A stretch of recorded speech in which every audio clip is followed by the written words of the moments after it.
Hi, this is Pharrell. She's up all night to the sun. I'm up all night to get some. She's up all night for good fun. I'm up all night to get lucky. Do you remember your first music memory that made you really fall in love with music? Sugar Hill Gang.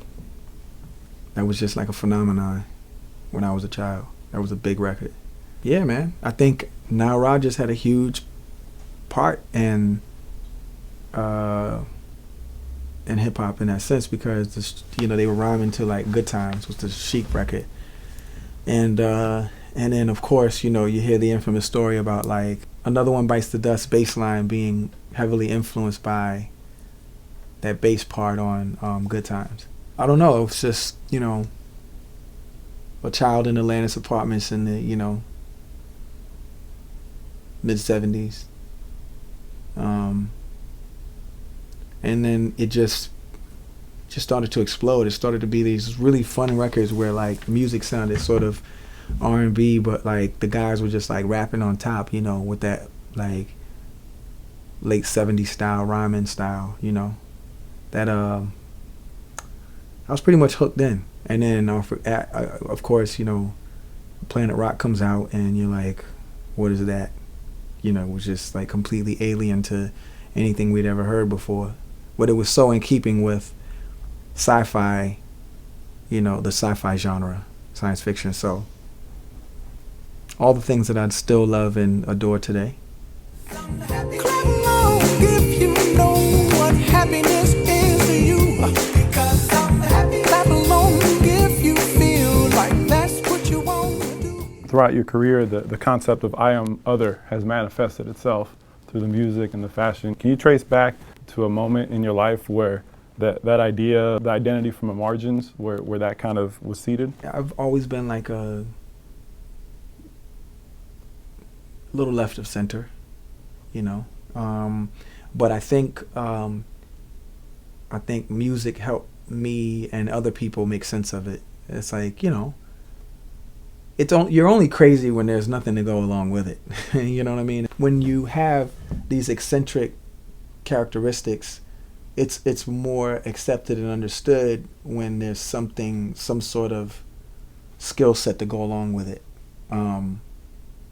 Doesn't necessarily have to be deemed talent, just something to make sense of it. It's only when we walk around mumbling to ourselves and there's no byproduct is when they go weird.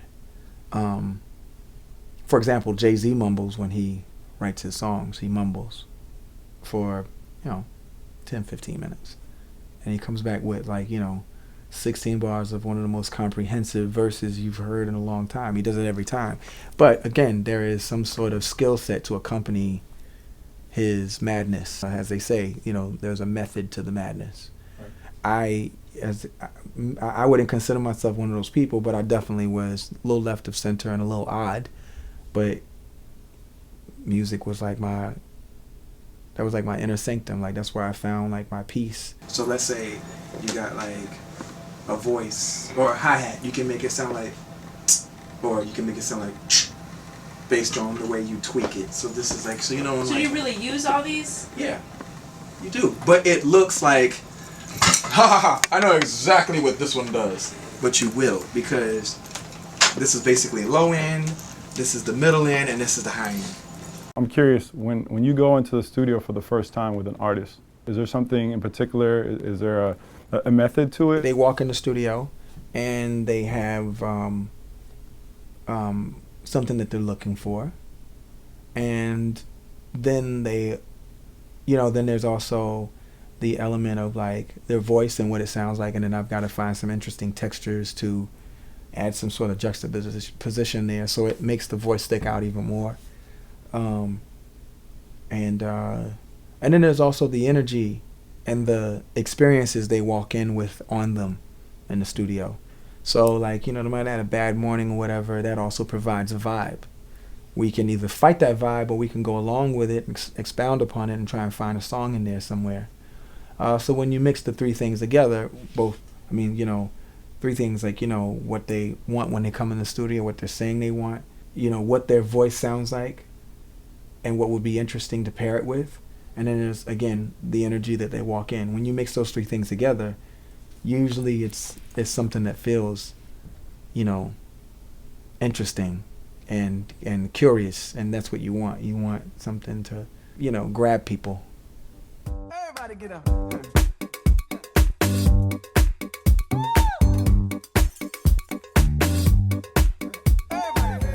Having two songs that are pretty much the biggest songs of the year. How did your mentality go into the making of that? Maybe we can start with Blurred Lines. I didn't go into it with anything. I actually went into it with no expectation, and you know, if anything, I just went looking for fun, and looking for something that felt festive and felt like it would lift people. So I just went looking for that. You can't go into a scenario looking for something that's big or it's gonna sound that way. I'm just happy that, like, you know, the universe rewarded us for, like, you know, just trying to, like, lift people's spirits. And again, you can't take authorship for the success of anything. You really can't. The success is determined by the people who purchase and stream and vote and request and share the songs. In my opinion, that's what quantifies the definition of, like, a successful song or huge or big, because the bigness of it is like the amount of people who take the initiative to press send or purchase or, you know, like I said before, vote or whatever. They don't have to do those things, but the fact that they've put us here. The people make the decisions. It's no different than any other discipline. The people make the decisions here. In fact, everything that goes on this planet is made by the decision of a human being. Thank God, like a lot of new musicians are realizing, you know, that's when you can sort of effectuate change. That's why we're seeing, like, so much great music come out, because these kids are like, you know what? I'm not waiting on a record label. I'm not waiting on a radio station. I'm going to put my music up and out to the world. And if it's meaningful to people, then it will catch fire. And in a lot of cases, we've seen it. We've seen it everywhere from, you know, the likes of, you know, the Kendrick Lamars to Lorde, you know, two of my favorite artists at the moment. They just didn't care, you know. Put her song up on the SoundCloud, shot her video, and it's like, okay, I may sign with you guys or not. And I love that, because she's 16 years old. So she, to me, is like a shining example of where we're headed. The power is in numbers. The power is in the people. So, you know,